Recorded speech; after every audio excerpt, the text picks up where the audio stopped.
¿qué órganos intervienen para, eh, qué órganos intervienen para la elaboración de una ley? Vemos ahí en el gráfico, ¿no? Estamos viendo 10 etapas, ¿no? Donde intervienen diversos órganos. En primer lugar tenemos lo que es la Oficina de Trámite Documentario, luego tenemos la Oficialía Mayor, eh, eh, comisiones, el Consejo Directivo, el Pleno, la Oficina de Relatoría y Agenda del Congreso de la República. Nuevamente interviene la Oficialía Mayor, el Poder Ejecutivo, de acuerdo a lo establecido en el artículo 108. Luego viene otra etapa que es la promulgación y publicación y la entrada en vigencia de la ley.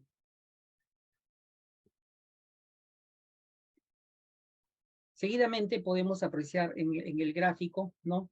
Las diversas etapas, ¿no? Que lo verán de repente de manera más amplia en el momento que se haga el tema de los procedimientos parlamentarios, ¿no?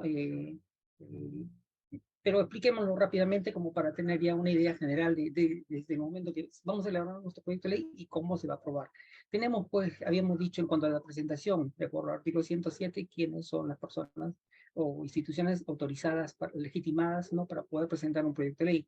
Habíamos dicho que el presidente de la República, y recordemos también que, por ejemplo, el Congreso no tiene iniciativa de gasto, entonces el presidente de la República tiene en diversas materias, entre ellas, por ejemplo, todo lo que es en materia presupuestal y financiera, todo lo que es en materia económica, tiene exclusividad, ¿no? El presidente de la República. Incluso tiene el derecho de iniciativa en proyectos de ley de reforma constitucional. Tenemos, pues, los congresistas y asimismo los otros poderes del Estado, los órganos públicos, instituciones públicas centralizadas, autónomos, ¿no? Luego tenemos, pues, los colegios profesionales, gobiernos regionales, gobiernos locales y los ciudadanos, de acuerdo al establecido tanto en el artículo 31 como en la ley 26.300 de los derechos de participación ciudadana. O sea, tenemos el derecho de iniciativa. Entonces, habíamos visto en el gráfico anterior, ¿no? De cómo se iba saltando las etapas, ¿no? En primer lugar, quien recibe es la oficina de trámite documentario, luego tenemos ahí el oficial mayor. Creo que en la clase anterior se ha hablado en cuanto a Congreso, organización y funciones.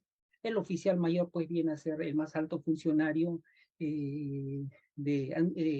administrativo de la institución, ¿no? Que contribuye de una u otra manera con la organización parlamentaria para el funcionamiento, ¿no? De los diversos órganos, da viabilidad en diversas etapas. Entonces, una vez que ingresa el proyecto de ley, va a ser ha ingresado, pues se le ha dado el número correspondiente, que es un número correlativo, muy estricto, de acuerdo al día, hora, fecha, minuto, segundo que ingresa, se le da el número respectivo, luego el oficial mayor en coordinación con una de las vicepresidencias va a decretarlo, es decir, enviarlo a la respectiva comisión, de acuerdo a la materia sobre la cual versa la propuesta. Se va a enviar a una comisión mediante un decreto, pero también se va a ordenar su publicación en la página web del Congreso para que los ciudadanos en general sepan que se ha presentado, no solamente los ciudadanos, sino también las instituciones de gobierno, las instituciones públicas o todos los sectores interesados, sepan, pues, que se ha presentado un proyecto de ley sobre determinada materia. Entonces, ya en las comisiones, que recordemos, pues, las comisiones son órganos que se encargan del estudio y dictamen de los proyectos de ley. Entonces, en las comisiones, pues, lo que se va a hacer es ver, ¿no? La viabilidad o no del proyecto de ley. Las comisiones tienen un plazo reglamentario de 30 días útiles para emitir un dictamen. El dictamen vendría a ser las recomendaciones y conclusiones a los que ha llegado la comisión, ¿no?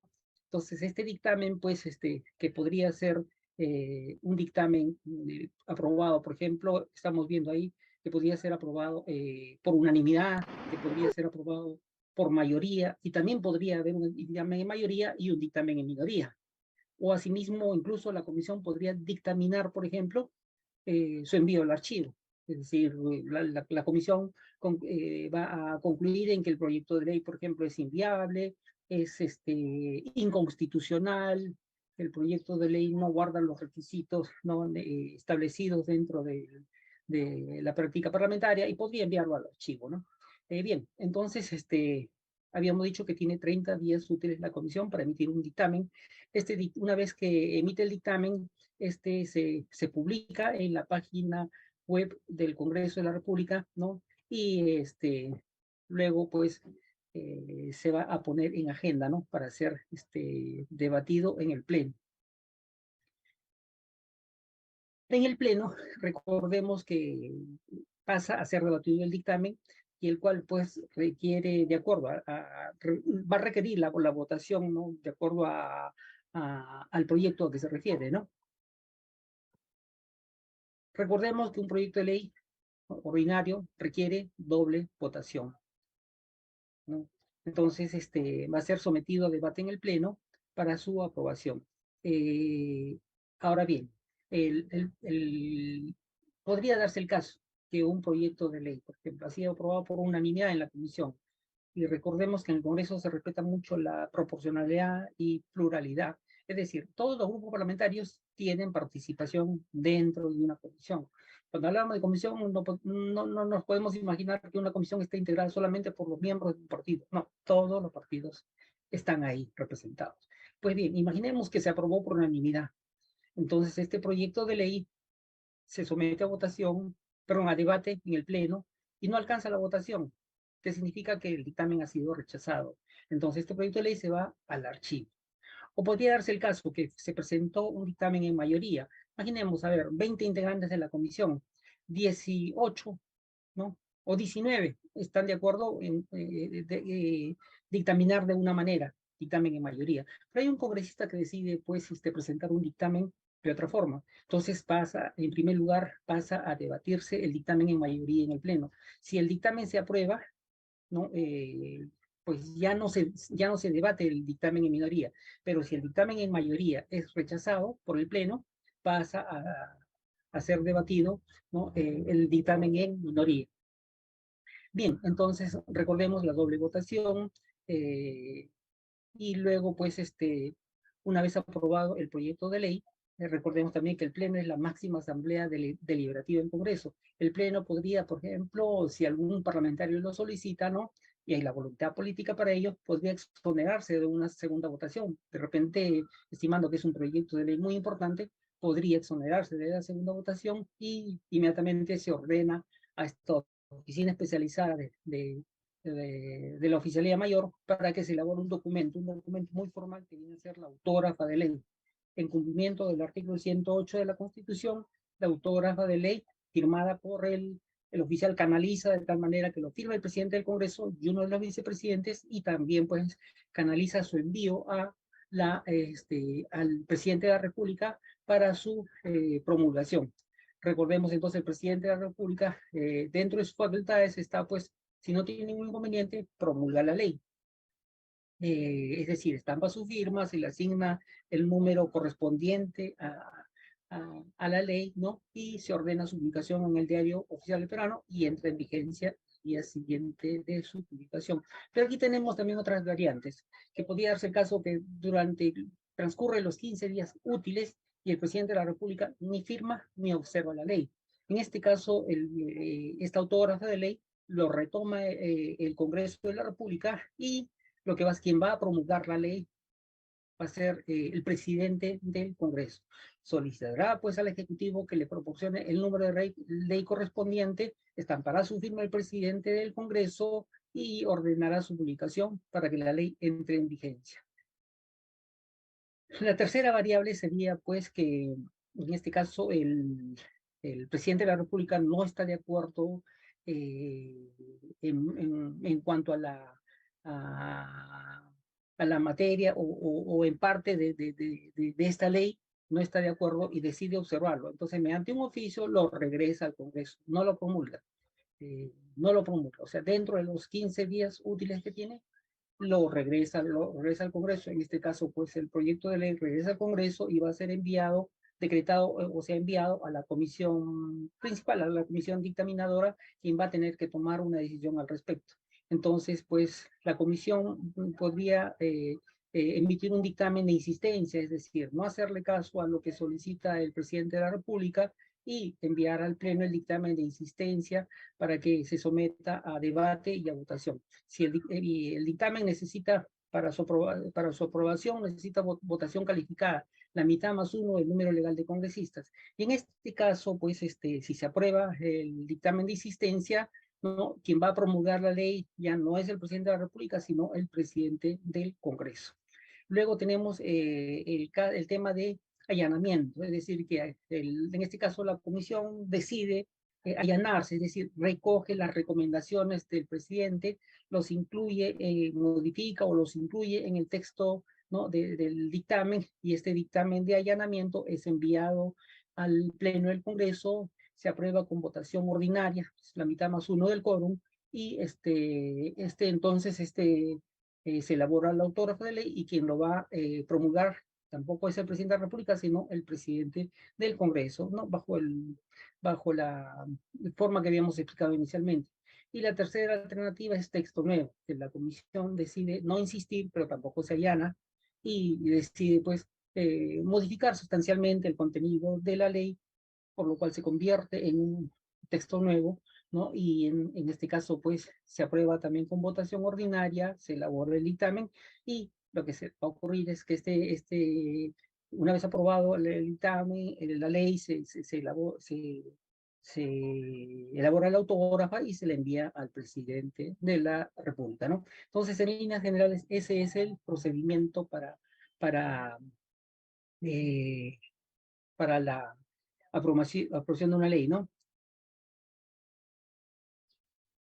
Algo que debemos tener presente, ¿no? Y sobre todo en estos días, por ejemplo, que se ve dimes y diretes, se ve, por ejemplo, que, no sé, que la presidenta decide que va a enviar un proyecto de ley al Congreso de la República, lo podrá enviar con carácter de urgencia, todo, pero tenemos que tener presentes que el artículo 105 de la Constitución establece que ningún proyecto de ley puede sancionarse sin haber sido previamente aprobado por la respectiva comisión dictaminadora. ¿Y cuánto tiempo tiene una comisión para el estudio, ¿no? Debate y dictamen? 30 días útiles, ¿no? Salvo, pues, nos dice, pues, la Constitución dice, salvo excepción, ¿no? De lo señalado en el artículo 78 del reglamento del Congreso, ¿no? Donde con el voto de los 3/5, el 3/5 de los votos, ¿no? De la Junta de Portavoces, es decir, 3/5 de los votos finalmente del Parlamento, ¿no? De los parlamentarios, ¿no? Se podría pasar a debate un proyecto de ley sin haber sido previamente sancionado, aprobado y dictaminado por la respectiva comisión, ¿no? Sí, es cierto que los trámites, por ejemplo, de los proyectos de ley con carácter de urgencia del presidente del Poder Ejecutivo tienen preferencia, ¿no? En el trámite dentro del Congreso de la República, ¿no? Y también recordemos, pues, que existe la provisión del gasto público para el Congreso, ¿no? Y para ello, pues, el artículo 79 del reglamento del Congreso establece que los representantes al Congreso no tienen iniciativa para crear ni aumentar gastos públicos, salvo en lo que se refiere a su presupuesto. Luego tenemos, pues, que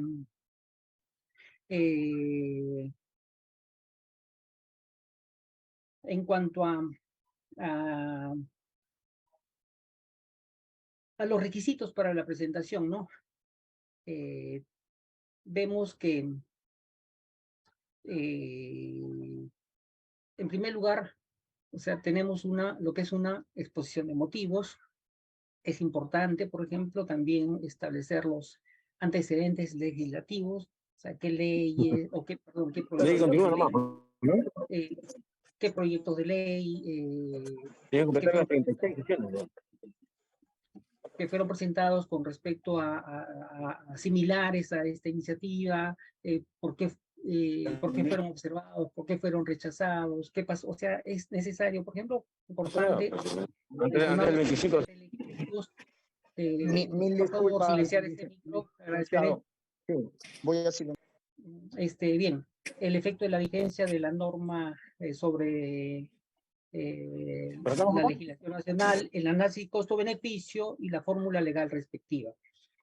Pero para elaborar un proyecto de ley, recomendaciones, no está establecido, no está normado. Lo que debemos hacer, a ver, tenemos la voluntad, ¿no? El deseo de hacer un proyecto de ley.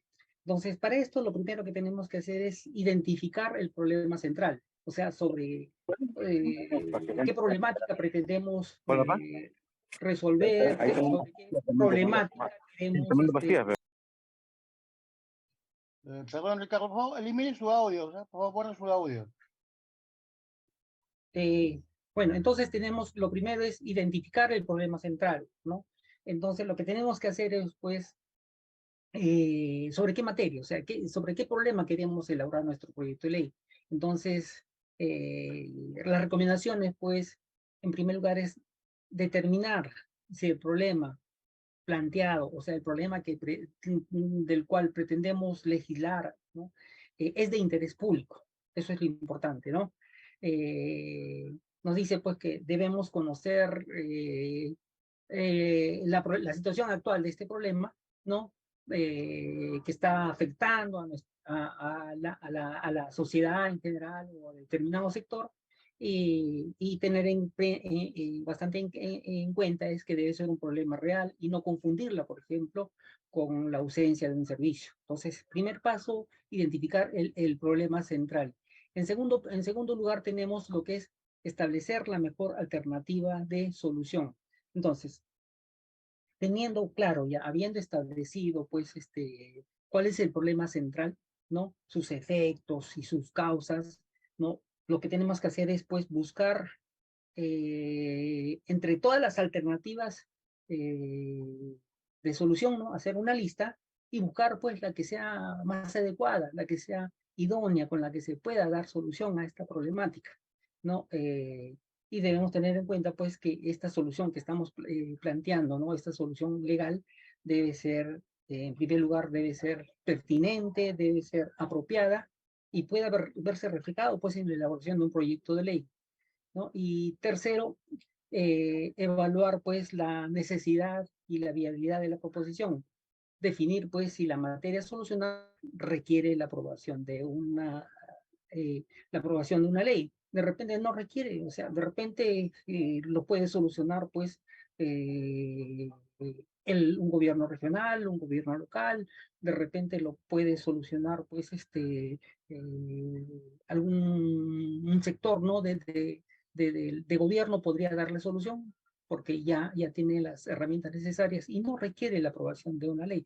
Eso tenemos que tener presente, y es importante también, pues, analizar la información especializada sobre la problemática, ¿no? Sobre la materia sobre la cual queremos legislar, asimismo estudiar el marco normativo, ¿no? Sobre esa materia de la cual pretendemos legislar, la cual ya hemos identificado plenamente. Indagar sobre estudios y proyectos de ley similares o relacionados en la materia, determinar el costo-beneficio. Es muy importante también evaluar política y socialmente la viabilidad del proyecto de ley, determinar quiénes son los actores y los destinatarios del proyecto de ley. También es muy importante analizar la opinión, pues, en este caso, de los destinatarios del proyecto de ley, y finalmente, pues, verificar la constitucionalidad del proyecto de ley, porque tal vez la idea puede ser maravillosa. Se podría pensar que con el proyecto de ley que estamos presentando estamos dando ya solución a una problemática o a una crisis social como la que tenemos, pero hay que evaluar, pues, si esta salida que estamos planteando mediante un proyecto de ley es constitucional o no. Y luego también tenemos, pues, que respetar, pues, estas están establecidas en el manual de técnica legislativa, ¿no? En cuanto a algunas pautas gramaticales que se debe tener en cuenta, ¿no? Por ejemplo, que debe estar elaborada en tiempo presente, en modo indicativo, en género masculino. El número puede ser singular o plural, y también, pues, al momento de de estructurarse debe estar en espacio simple, ¿no? Esas son las recomendaciones, ¿no? Con referencia al proyecto de ley. En cuanto a la estructura, ¿no? Esto también tenemos, pues, eh, si bien hemos visto lo del reglamento, pero también de acuerdo a un acuerdo de mesa directiva, el 242, tenemos que la estructura es la siguiente, ¿no? Y es una estructura, digamos, básica que por lo general se sigue manteniendo, ya es una costumbre, una práctica que todos los proyectos de ley que veamos van a tener estructura, ¿no? Presentación, título, fórmula legal y la exposición de motivos. Eh, en cuanto a la presentación, pues lo que se trata es de señalar quiénes son, ¿no?, los que ejercen el derecho de iniciativa legislativa. Se presenta quien está presentando el proyecto de ley. Puede ser el Poder Ejecutivo, puede ser un congresista, puede ser el Poder Judicial. Bueno, en cuanto al título, el título pues es la identificación, ¿no?, del proyecto que se está presentando. Y luego tenemos lo que es la fórmula legal y la exposición de motivos, que vendría a ser la justificación de la propuesta. Vamos a, a ver, pues, estamos visualizando en nuestra pantalla, estamos visualizando, pues, ¿no?, esta estructura que estamos viendo, ¿no?, del proyecto de ley, donde vemos, pues, al lado izquierdo de nuestras pantallas, podemos ver lo que es la sumilla, la presentación, el título, la fórmula legal, y abajo menciona la firma del titular y los adherentes.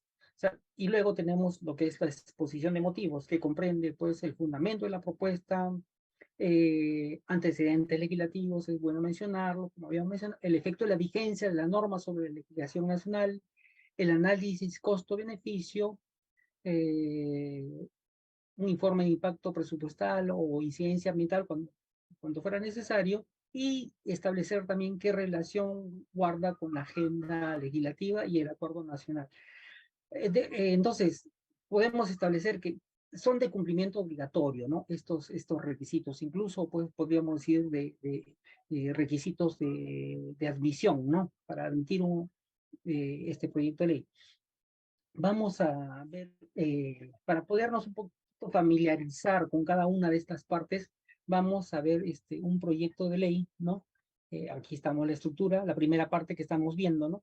Que lo estamos viendo en una sola carilla, ¿no? Estamos viendo ahí lo que es unía, presentación, título, fórmula legal y la firma. Esta es la estructura básica de un proyecto de ley. Podría darse el caso de un proyecto de ley con artículo único, ¿no?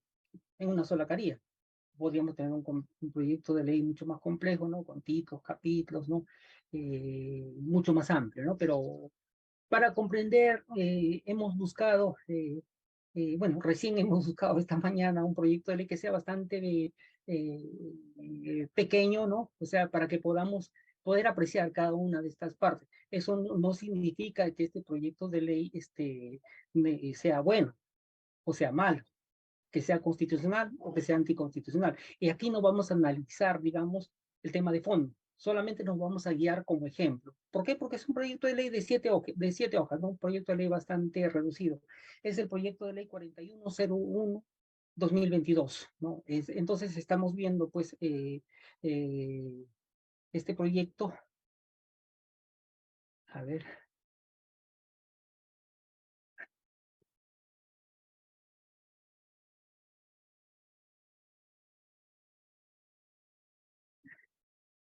A ver, un ratito.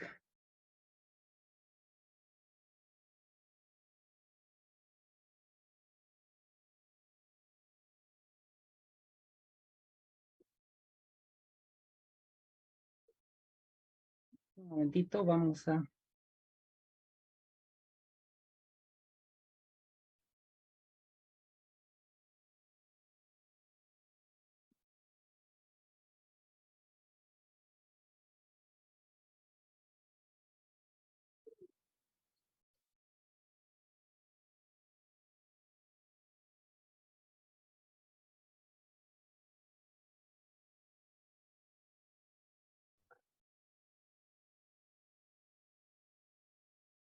Un momentito, por favor.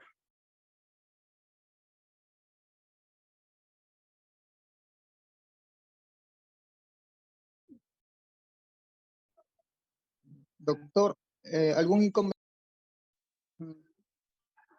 No, todo bien, todo bien. No hay ningún problema.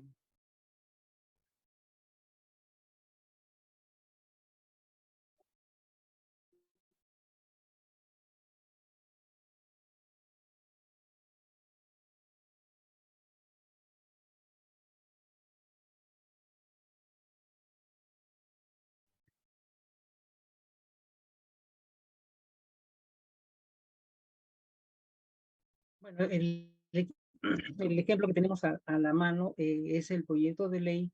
Tenemos el 2542, ¿no? Este proyecto de ley, pues, eh,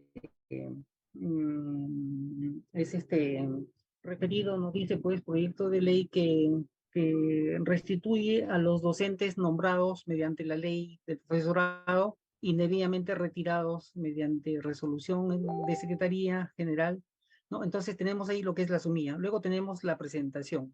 Vamos, en cuanto a la presentación, tenemos pues que, a ver.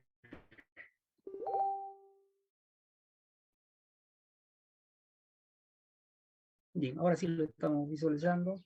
Tenemos la sumilla, la presentación, el TICO, dice proyecto de ley que restituye a los docentes nombrados mediante la ley de profesorado indebidamente retirados mediante resolución de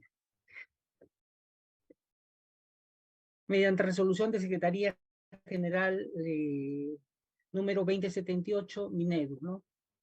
Bien, entonces, ese ejemplo vamos a tomarlo, ¿no? En primer lugar, entonces vamos a ver lo que es la presentación, ¿no? La presentación vendría a ser podríamos decir que viene a ser la presentación del proponente o autor de quien ejerce el derecho de iniciativa legislativa, de acuerdo a lo establecido en el artículo 107 de la Constitución Política, ¿no? Y en caso de los congresistas, pues se debe indicar el nombre del grupo parlamentario a través del cual se presenta. Entonces, primero tenemos lo que es la presentación, es la parte introductiva, ¿no? Luego tenemos lo que es acá creo que podemos ver algunos ejemplos de presentación. Estamos visualizando algunos ejemplos donde tenemos diversos tipos de presentación, ¿no? En primer lugar vemos el congresista que suscribe, Eduardo Salguana Cavides, miembro del Grupo Parlamentario Alianza para el Progreso, ejerciendo el derecho a iniciativa legislativa previsto en el artículo 107 de la Constitución Política del Perú y según lo regulado en el artículo 75 y 76 del Reglamento del Congreso de la República, presentan a consideración del Congreso de la República el siguiente proyecto de ley. Entonces, tenemos ahí una fórmula, podríamos decir, porque si en el caso de un congresista, solamente si ustedes visitan la página web, visitan los proyectos de ley presentados por el congresista, podríamos establecer que esta es una plantilla. Solamente cambiamos el nombre del congresista y el nombre del grupo parlamentario y podríamos ser, les mencionaba que podría ser una plantilla, ¿no? Donde está pues la presentación de quién ejerce, en este caso, el congresista que ejerce el derecho a iniciativa legislativa, el nombre de su grupo parlamentario y el marco legal, reglamento del Congreso y la Constitución. Ahora vemos en segundo lugar, pues, otro ejemplo donde dice, pues, en este caso, estamos viendo un resumen de lo que sería la presentación, por ejemplo, de un proyecto de ley del presidente de la República, ¿no? Que lo hace mediante un oficio. Y la presentación vemos ahí de manera también sencilla, como dice, ¿no? Tenemos el agrado de dirigirnos a usted de conformidad con lo dispuesto en el artículo 107 de la Constitución Política, a fin de someter a consideración del Congreso de la República, con el voto aprobatorio del Consejo de Ministros, el proyecto de ley que delega en el Poder Ejecutivo la facultad de legislar en materia de reactivación económica y formalización, seguridad ciudadana, lucha contra la corrupción, agua, saneamiento y reorganización de Petroperú. Entonces, esa es la presentación que va en el oficio que dirige el presidente de la República al Congreso de la República. Indudablemente que ese oficio tendrá que estar firmado por el presidente de la República y estar refrendado por el presidente de la República y el ministro del sector, si estima conveniente, ¿no? Vemos también un ejemplo de la Defensoría del Pueblo, también donde está el marco legal para que pueda presentar un proyecto de ley, y finalmente también vemos la presentación de un ciudadano, ¿no? Donde el ciudadano, pues, se identifica el nombre con sus generales de ley, su DNI y el domicilio, y también se presenta, pues, dice, ejerciendo el derecho de iniciativa ciudadana para la reforma constitucional y conforme a las disposiciones vigentes, ley 26.300 y demás pertinentes, solicito a ustedes se sirva dar trámite a la iniciativa ciudadana que plantea, bueno, ahí estamos viendo un ejemplo de iniciativa ciudadana, ¿no? Luego tenemos lo que es el título, ¿no? Nos dice, pues, que el título constituye, pues, es el nombre de la ley. El título vendría a ser el nombre de la ley, ¿no? Es parte integrante del texto, dice, de todo anteproyecto de ley, ¿no? Constituye la denominación oficial. Entonces, el título lo que hace es esto, identificar, pues, ¿no? El proyecto de ley, mediante el cual, pues, se va a dar a conocer de manera breve y sucintamente el objeto de la ley, ¿no? Es decir, lo que se busca es que con el título permita a simple vista, ¿no? Identificar sobre la materia sobre la cual versa el proyecto de ley, ¿no? Asimismo, pues el título va a permitir que se individualice y se diferencie, se distinga de las otras leyes. Todo el título de ley debe ser, pues, diferente a otras leyes vigentes. Asimismo, debe darnos una aproximación al contenido exacto de la ley. Asimismo, nos va a permitir identificar, ¿no? La ley de manera rápida, de manera precisa, ¿no? Para cualquier persona, cualquier ciudadano, con su sola lectura ya más o menos tenga una idea clara, ¿no? Sobre el contenido del proyecto de ley. Asimismo, podemos precisar, pues, que en el título también de una u otra manera se identifica, ¿no? El tipo de iniciativa que es. Vamos a ver en algunos ejemplos que tenemos por aquí, algunos títulos de proyectos de ley, donde quiero que veamos solamente la primera parte. A ver, dice, proyecto de ley de reforma constitucional. Ley que modifica, ley que restituye, ley que deroga, nueva ley, ley que declara de interés nacional. Entonces, como vemos en un inicio, se está identificando ya qué tipo de iniciativa es, ¿no? Vemos ahí, pues, el proyecto de ley de reforma constitucional que establece la bicameralidad en la estructura del poder legislativo. Ley que modifica diversos artículos de la Constitución, de la ley orgánica de municipios respecto a los municipios y los centros poblados. Ley que restituye el servicio militar obligatorio en las instituciones de las Fuerzas Armadas. Entonces lo que estamos viendo es eso, ¿no? Que el título, en la medida de lo posible, debe ser breve, ¿no? Debe ser con palabras sencillas para que nos permitan su fácil identificación. Tenemos ahí al final, por ejemplo, una ley declarativa, ¿no? Ley que declara de interés nacional y necesidad pública la creación e implementación y ejecución del Parque Científico, Tecnológico e Industrial del departamento de Ica. Luego vamos a ver lo que es la fórmula legal, ¿no? A ver, en cuanto a la fórmula legal, dice, constituye el fundamento de la iniciativa legislativa observando los requisitos de estructura, formalidad, orden lógico y redacción. Es decir, la fórmula legal vendría a ser, pues, la parte resolutiva, ¿no? Es la parte donde estamos materializando la solución jurídica, ¿no? Al problema que nos ha sido, que estamos planteando. O sea, tenemos en el título, pues tenemos estamos precisando identificado o planteando un problema, y esto lo vamos a resolver mediante la fórmula legal, ¿no? Entonces, la fórmula legal, pues, viene a ser la parte que está dirigida, pues, a crear, a modificar o derogar una situación jurídica. Puede estar integrada, pues, por títulos, libros, secciones, capítulos, subcapítulos, disposiciones permanentes, transitorias. Entonces, es lo que se plantea, ¿no? En la fórmula legal, ¿no? La solución jurídica, ¿no? El artículo debe ser, se recomienda, ¿no? Que debe ser breve, objetivo y de fácil comprensión. Asimismo, al final de la fórmula legal se debe incluir la firma del titular del derecho de iniciativa y de los adherentes, y cuando corresponda del portavoz del grupo parlamentario.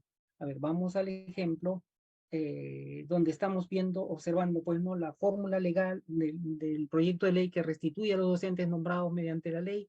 Dice, artículo primero, nos habla de los principios que rigen el objeto de la presente ley, ¿no? Asimismo, artículo segundo, requisitos para la incorporación, y luego tenemos, pues,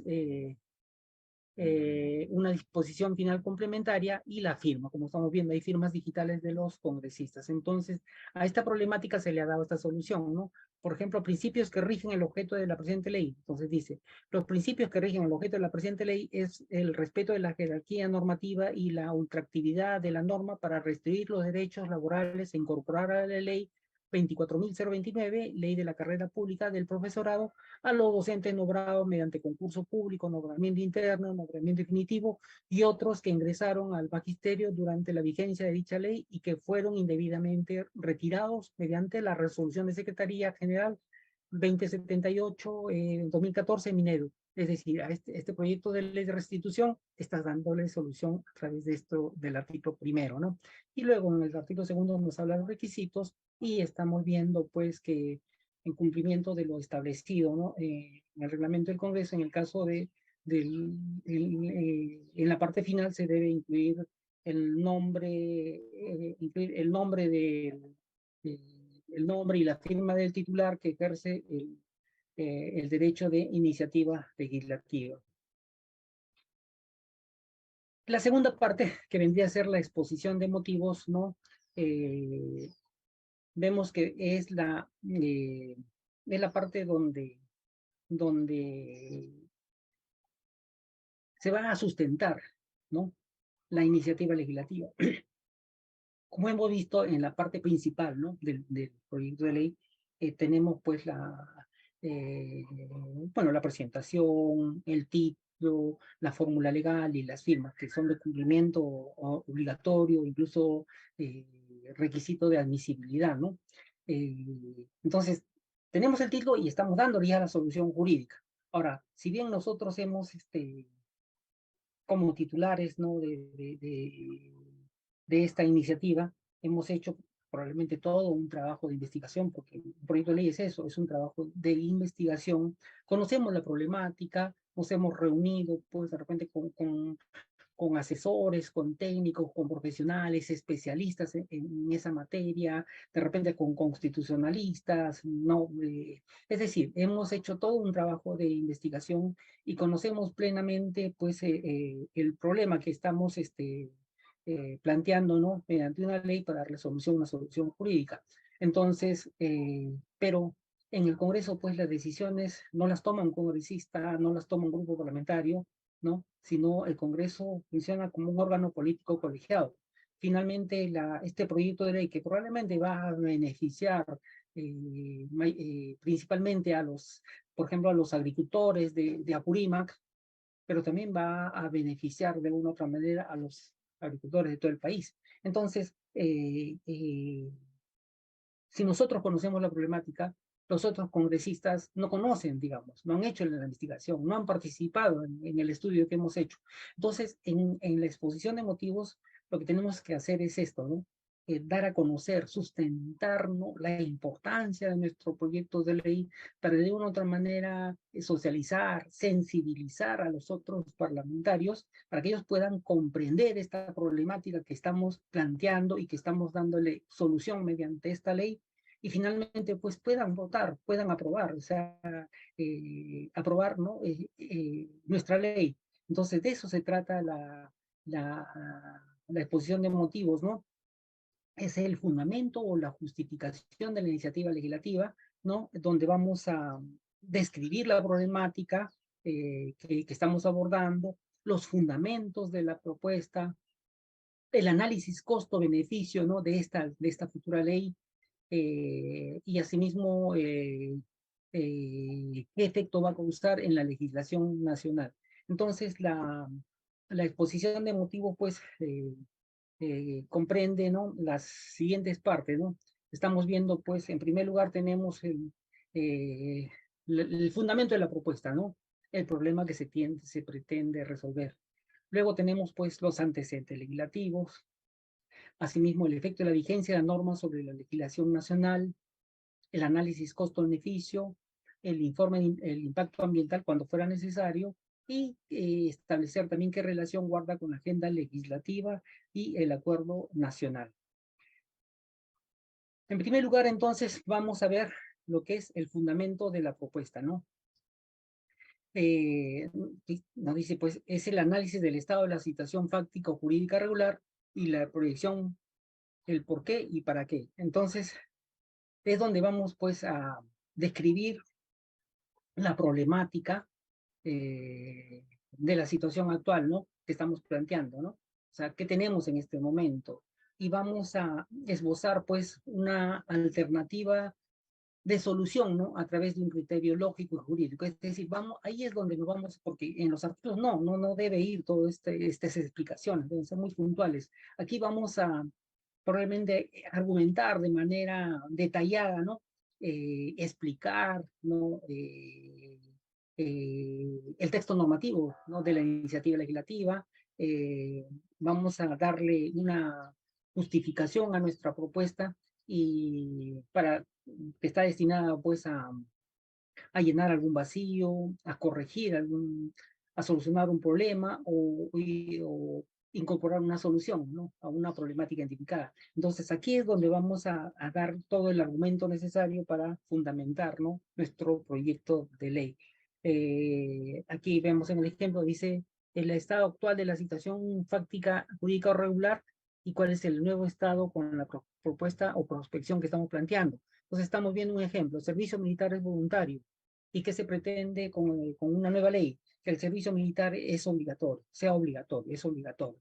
Entonces, algo tan simple que si uno lo ve dirá, pues, si no tiene se presenta un proyecto de ley con artículo único, que el servicio militar a partir de la fecha es obligatorio. Entonces, yo creo que si no tenemos la explicación, el qué, por qué, para qué, ¿no?, cómo, entonces lo único primero diríamos que no, esto no va, lo rechazamos.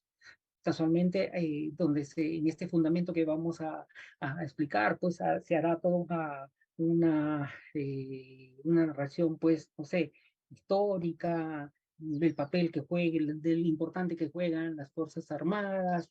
Probablemente se hará también una narración que anteriormente el servicio militar era obligatoria, se explicará los errores, los abusos que se cometían mediante estas levas, y se plantearía, pues, como solución tal vez que el servicio militar obligatorio, o sea, ¿para qué se quiere que el servicio militar obligatorio? Probablemente para que nuestras fronteras estén mejor protegidas, que sean preparados los miembros de las Fuerzas Armadas para contribuir en la seguridad ciudadana, que ya no se permita el ingreso en nuestras fronteras de ciudadanos extranjeros, ¿no?, de diversas nacionalidades que ingresan al Perú a delinquir.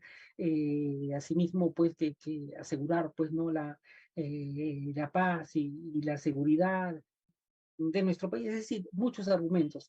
De eso se trata casualmente, ¿no?, de darle un fundamento a nuestra propuesta. En el ejemplo que habíamos planteado, veamos, a ver, dice, hay un ejemplo de una exposición de motivos de un proyecto de ley, ¿no?, sobre, sobre el tema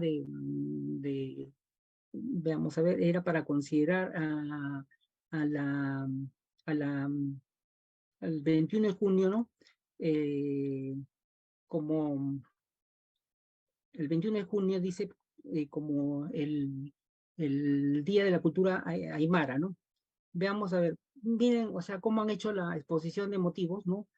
Vemos acá en el ejemplo, ¿no?, donde nos habla de los antecedentes. O sea, ahí empieza el fundamento, nos está hablando de los antecedentes. Y miren cómo se han explayado para algo tan simple: declarar el 21 de junio Día como de la Cultura Aymara, un solo artículo, ¿no? Y es una ley declarativa encima. pero de repente, pues si lo planteamos directamente ante el resto de los parlamentarios, no lo van a entender, no conocen la problemática, no conocen la historia, no conocen sobre esa cultura, y acá en la exposición de motivos vamos a dar a conocer esto, ¿no? Vamos a argumentar, dice, la presente iniciativa, ¿no?, ha sido elaborada en virtud de ampliar, reconocer la diversidad cultural, debe considerarse como parte de la biodiversidad, se refiere al grado de diversidad y variación cultural, tanto a nivel mundial como en ciertas áreas. Nos habla, por ejemplo, que la diversidad cultural se manifiesta a través del lenguaje, en las creencias religiosas, en la práctica del manejo de la tierra, en el arte de la música, en la estructura social, en la selección de cultivos, en la dieta, en todo número y en todo número concebible de otros atributos de la sociedad humana. Nos habla asimismo en el último párrafo asimismo dice que en su reconocimiento se encuentra expresado en la Constitución Política, precisando en el artículo 2, en el inciso número 8, señala que toda persona tiene el derecho a la libertad de creación intelectual, artística, técnica y científica, así como a la propiedad sobre dichas creaciones y a su producto, y que el Estado propicia el acceso a la cultura y fundamenta su desarrollo. Miren cómo se va describiendo, ¿no? Nos habla pues entonces el marco legal, nos habla de la Constitución política, nos habla de la ley 5442/2020, ley de promoción de la diversidad cultural, nos habla de una resolución 1919 INC que declara como patrimonio cultural a la nación saharaui, hace un análisis de la cultura aymara, ¿no?, en la época preinca, de los aymaras. Asimismo, pues, hace todo un análisis muy general de la cultura, casualmente he puesto los títulos, ¿no?, de la cultura aymara, en la época colonial, en la época republicana, nos habla de sus instituciones distintivas, de sus instituciones sociales, pasando a describir cada una de ellas, de sus instituciones económicas, nos habla de las creencias de la cultura aymara, de las manifestaciones de la cultura aymara, nos habla de sus festividades, ¿no?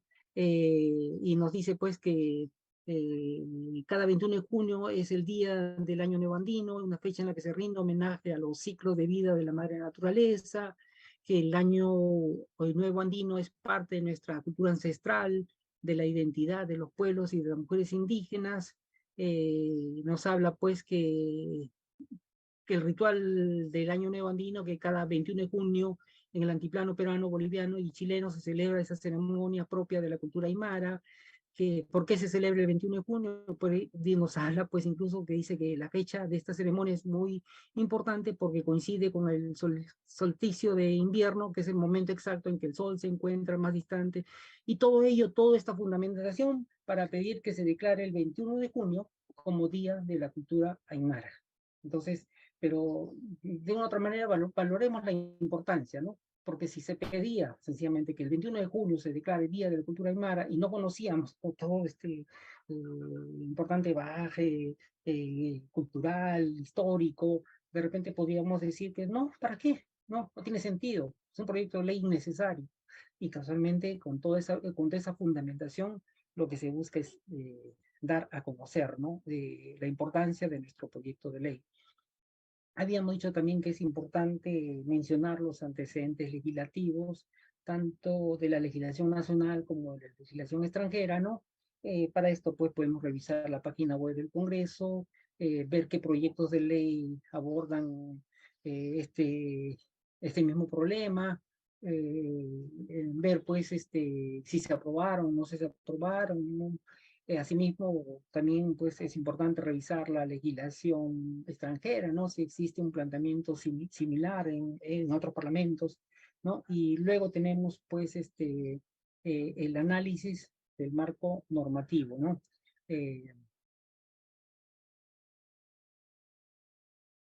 Dice pues, se debe identificar qué normas se afectan de aprobarse el proyecto de ley, comprobar si se ajusta a la Constitución y ver que no existan leyes en la materia. Entonces aquí se tiene que verificar, pues, ¿no?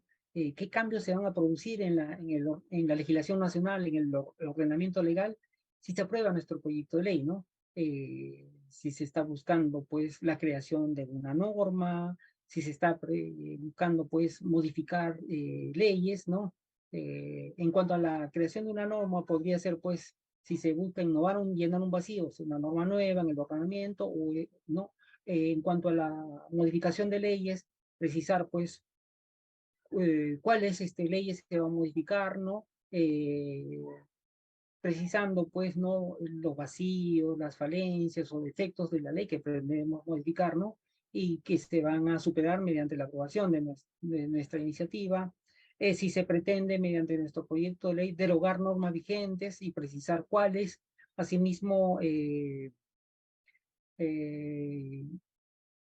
ver pues el tema, como habíamos dicho, pues el tema si modifica otra vez la Constitución, si modifica otra vez sentencias del Tribunal Constitucional, si modifica otra vez tratados, si modifica otra vez sentencias de la Corte Interamericana. Es decir, tenemos que hacer todo un trabajo pues no de investigación para precisar pues no qué cambios se van a producir en el ordenamiento legal, ¿no? Como consecuencia de la aprobación de nuestro proyecto de ley. Luego tenemos pues el efecto de la vigencia de la norma, ¿no? Dice que habíamos dicho pues que se busca pues identificar, ¿no? Los cambios que se van a producir en el ordenamiento legal, ¿no? Luego vamos a ver lo que es el efecto de la vigencia de la norma sobre la legislación. No, vamos a ver unos ejemplos del efecto de la vigencia de la norma sobre la legislación nacional. Tenemos ahí dos ejemplos donde dice, a ver, por ejemplo, ¿no? Dice que la presente propuesta del fundamento que hemos leído, ¿no? El efecto de la vigencia de la norma sobre la legislación nacional. Dice, pues, que la presente propuesta legislativa no vulnera la Constitución política del Estado ni el ordenamiento jurídico vigente. Su finalidad es buscar, declarar y dar reconocimiento el 21 de junio de todos los años, Día Nacional de la Cultura Aymara, e incorporar dicha fecha en el calendario cívico escolar y calendario cívico nacional. Está cumpliendo, ¿no? Otro ejemplo, vemos efecto de la futura ley en el ordenamiento jurídico nacional. Dice, este es de otro ejemplo, ¿no? Que la propuesta legislativa reforma los artículos de la Constitución Política, así también propone la incorporación de diversos para dar lugar a la Cámara de Senadores. Dicha modificación tendrá efecto en las normas de menor jerarquía como leyes orgánicas de diversas instituciones, las mismas que deberán adecuarse, ¿no? Vemos ahí dos ejemplos, ¿no?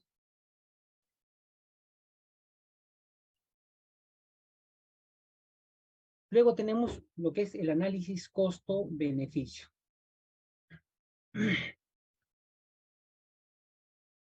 En primer lugar,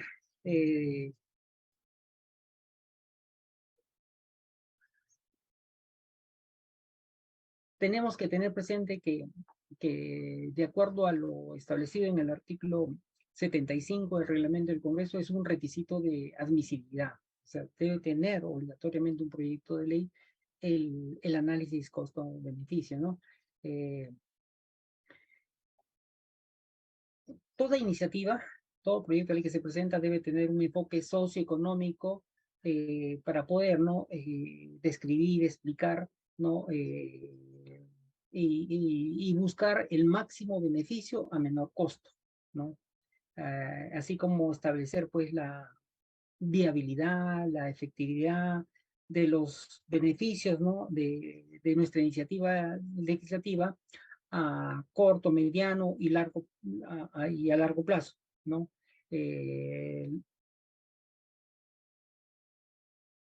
Entonces, lo que se busca es determinar la conveniencia de un proyecto de ley mediante la enumeración, valoración posterior en términos monetarios de todos los costos y beneficios derivados directa o indirectamente de dicho proyecto. Entonces, demostrar eso, ¿no?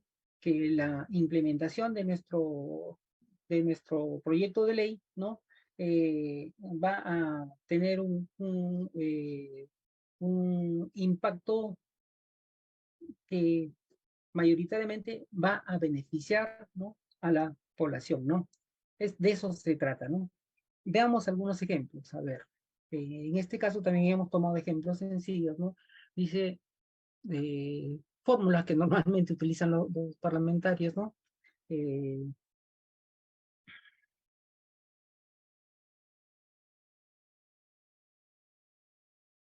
Como habíamos visto, pues el análisis costo-beneficio de ambas normas, ¿no? Que no generan gasto al Estado, que dice la presente iniciativa no genera gasto al erario nacional, al erario público, debido a que su naturaleza declarativa, lo único que se busca es declarar el 21 de junio de todos los años Día de la Cultura Aymara, incorporar en esa fecha en el calendario cívico y calendario escolar y nacional. Entonces, no genera gasto porque es una declarativa. En el otro ejemplo dice... dice, la presente iniciativa legislativa, siendo declarativa, no requerirá ni generará gasto público alguno, salvo el de plantear la urgencia de la actualización, aprobación del plan para su inmediata implementación, ejecución de forma efectiva y oportuna, y así incidir en la obligación de los responsables de la contaminación para que cumplan con la remediación ambiental de los elementos que componen este gran lago. Por el contrario, la presente iniciativa legislativa y la aprobación por el gobierno nacional contribuirá a una vigilancia por las mejores condiciones ambientales en el entorno del lago Chinchaycocha. En este sentido, beneficiará a las comunidades campesinas y poblados que rodean este grandioso recurso natural, fuente del agua y de vida para las poblaciones en general y de los departamentos de Pasco, Junín de forma directa, así como en favor de sus pobladores de los departamentos de Huancavelica y Ayacucho. Entonces está demostrando pues que el beneficio va a ser mayor al costo de su implementación. En caso fuera necesario, por ejemplo, se incluye un informe de incidencia ambiental donde se va a dar digamos, dar a conocer, pues, ¿no? Cuando requiera una evaluación del impacto ambiental, sobre todo en los proyectos, se incluye sobre todo en los proyectos de inversión pública, ¿no? O inversión privada, sobre todo pues, cuando comprenda pues, ¿no? el tema de obras, construcciones, actividades extractivas, productivas, comerciales, ¿no? Eh, y que éstas puedan pues, generar algún impacto ambiental, ¿no? Entonces se incluye este informe de incidencia ambiental. Y finalmente lo que se busca también es, lo que se trata es de encontrar qué relación guarda nuestro proyecto de ley, ¿no? Con la agenda legislativa y las políticas de Estado expresadas en el Acuerdo Nacional. Entonces, en cuanto a la agenda legislativa, ¿no? Cada año el Congreso de la República, ¿no? A través de los grupos parlamentarios, en coordinación con el Consejo de Ministros, presentan una propuesta detallando, pues, qué temas quieren en este año, cuáles consideran que son los más importantes que se debe abordar, ¿no? Que se debe debatir y aprobar. Entonces, hacen una agenda en los lineamientos generales, o sea, las leyes que consideran más importantes que se debe presentar, debatir y aprobar en el año, ¿no? Y estos pues van a tener prioridad tanto en las comisiones como en el debate en el pleno, ¿no? Y luego también tenemos pues lo que se busca es esto, ¿no? Encontrar relación. Y esto también para desarrollarlo también no es nada complicado, ¿no? Vemos en un ejemplo, dice, relación con las políticas de Estado expresadas en el Acuerdo Nacional.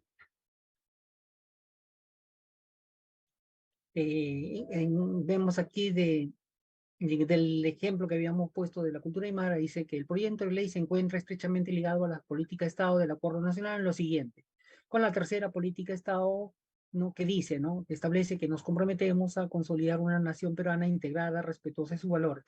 Luego, entonces, bien, entonces lo que se hace es solamente guardar encontrar la relación con la política de Estado y prácticamente plasmarlos en el documento.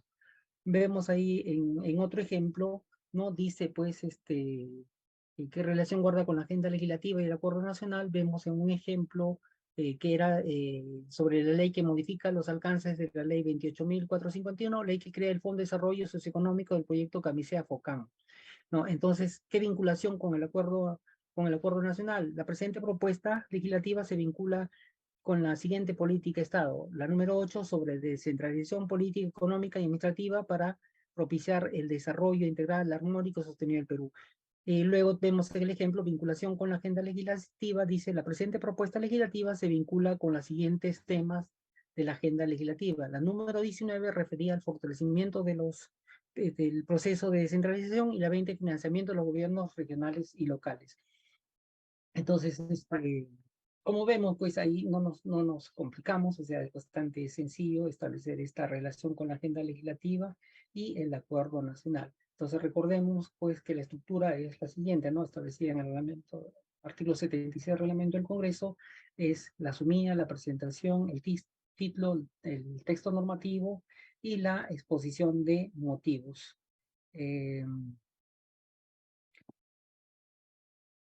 Vemos también ahí un ejemplo sencillo, ¿no? En una carátula como para poder resumir y comprender, ¿no? Las diversas partes, ¿no? De qué se trata cada una.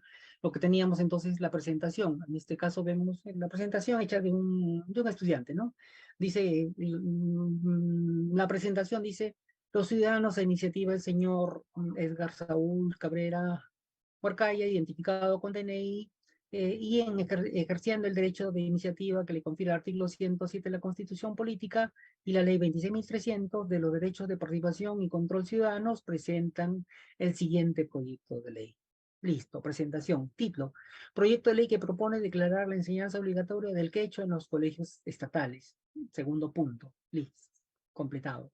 El tercer aspecto dice el texto normativo, la fórmula legal, nos habla de dos artículos, objeto de la ley y alcance de la ley. Dice, el objeto de la ley, la presente ley tiene por objeto proponer la enseñanza obligatoria del quechua en los colegios del Estado y en los niveles primaria y secundaria. Alcances de la ley. La presente ley tiene la finalidad de la enseñanza del quechua en los colegios del Estado, ya que, de acuerdo al artículo 48 de la Constitución Política, el quechua es también el idioma oficial del Perú. La fórmula legal y la fecha y las firmas, la primera parte. La segunda parte, la exposición de motivos, también como ejemplo bastante resumido, el fundamento del proyecto de ley dice que el quechua es reconocido por la Constitución Política como uno de los idiomas oficiales. Es por ello que es fundamental la enseñanza en los colegios estatales, pues es una de nuestras lenguas nativas, herencia de nuestra gran cultura inca y de sus predecesores. Debería enseñarse en los colegios para que todos los niños y adolescentes en edad escolar lo conozcan y valoren, difundan y promuevan su uso, y esto a su vez tenga un efecto positivo en la revelación de nuestro pasado cultural. Efecto de la vigencia de normas sobre la legislación nacional.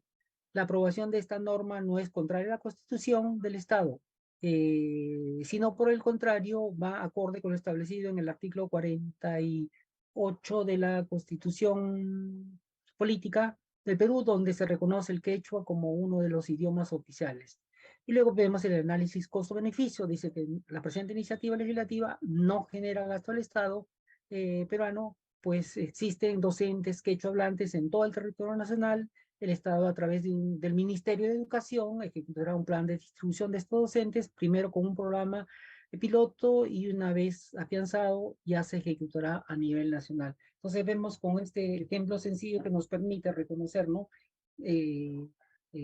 Cuál es el rol de cada una y la importancia, ¿no? Dentro de la presentación de un proyecto de ley de cada uno de nuestras, de cada una de estas partes. Recordemos entonces presentación, título, fórmula legal y la exposición de motivos, donde va a estar establecido los fundamentos de la propuesta, el efecto de la vigencia de normas sobre la legislación nacional y el análisis costo-beneficio. Entonces hemos hecho un rápido recorrido, ¿no? De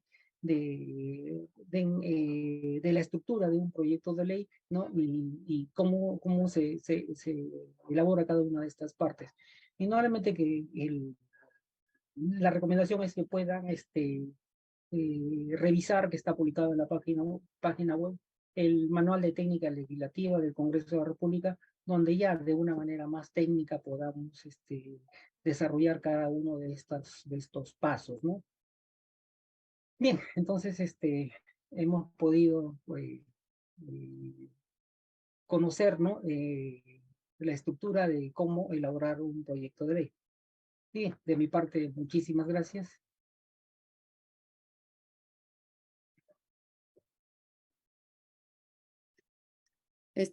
Si tienen alguna pregunta, podrían hacerlo en este momento, por favor. Si no, por favor, podrían prender sus cámaras para tomar una foto de todos los asistentes. Tenía una consulta, no sé si puedo, estoy buscando justo dónde levantar la mano. Disculpen ustedes. Está bien, lo escuchamos, señor Raúl Tejada. Muy buenas, ¿cómo está? Sí, quería consultar, prendo mi cámara de paso. Quería consultar cómo era, bueno, primero que nada, excelente explicación. Muchas gracias, señor Ricardo. Lo he entendido mucho más de lo que yo había tratado de entender los meses antes y justo dentro del curso, ¿no? Sí, fabuloso. Quería saber cómo es el orden en que van los proyectos de ley para su lectura. O sea, con respecto, por ejemplo, que yo imagino que muchos congresistas hacen proyectos de ley, digamos, de legislaturas anteriores, ¿no? Digamos, este congreso, digamos, termina, y entra el siguiente, y los proyectos de ley que están esperando ser, ¿cómo se llama?, escuchados en el Pleno, ¿cuál es el orden en que entran los proyectos de ley al Congreso para ser debatidos? Gracias. Bien, gracias por la pregunta. En realidad, podríamos decir, por práctica parlamentaria, ¿no? Por lo general, cuando se instala un nuevo Congreso, todos los proyectos se van al archivo. Todos los proyectos que han estado sobre todo en esta etapa del proceso de estudio y dictamen en comisiones o pendientes, ¿no? Todos se van al archivo.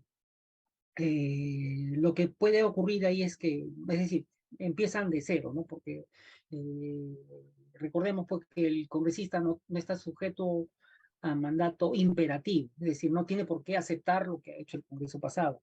Entonces, de tal manera, pues entonces, que prácticamente empiezan de cero. Pero sí, por ejemplo, puede haber, por acuerdo, de repente, en el Consejo Directivo podrían algunos proyectos de importancia, digamos, podríamos decir, rescatarlos, ¿no? Para ponerlos en agenda, tanto en las comisiones o en el Pleno. Pero ya esa es una decisión política, podríamos decir, para poder rescatar estos proyectos de ley. O algún congresista también podría alguno de estos proyectos retomarlo, hacerlo suyo y volverlo a presentar. Muchas gracias, muchas gracias. Gracias a usted también. ¿Alguien más desea hacer alguna consulta?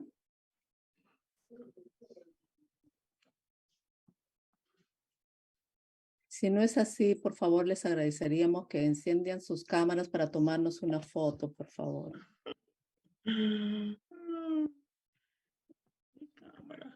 Ahí está. Buenas tardes, disculpe, yo tengo una pregunta. No sé si todavía es válido poder hacerla. Le escuchamos, Betsabe Siluku. ¿Qué Doctor tal? Ricardo, Buenas tiene una tardes. pregunta. Buenas tardes. Sí, mire, bueno, yo soy ingeniera química, así que tengo una mente bastante ingenieril y veo muchos puntos de vista en cuanto a efectividad, indicadores, impacto. Entonces, me preguntaba si hay una forma de cómo medir el impacto o la efectividad que tienen los proyectos de ley de uno contra otro, ¿no?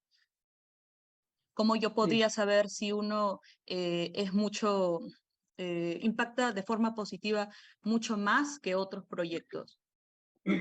Y casualmente en el análisis costo-beneficio, si bien lo hemos visto de una manera sencilla, con unas fórmulas fáciles de poder entender y comprender, ¿no? El objetivo de lo que es el análisis costo-beneficio, hay proyectos de ley que ameritan, por ejemplo, de repente adjuntar, por ejemplo, todo no sé, encuestas, valoraciones económicas, monetarias, el impacto que va a causar, medirlo, ¿no?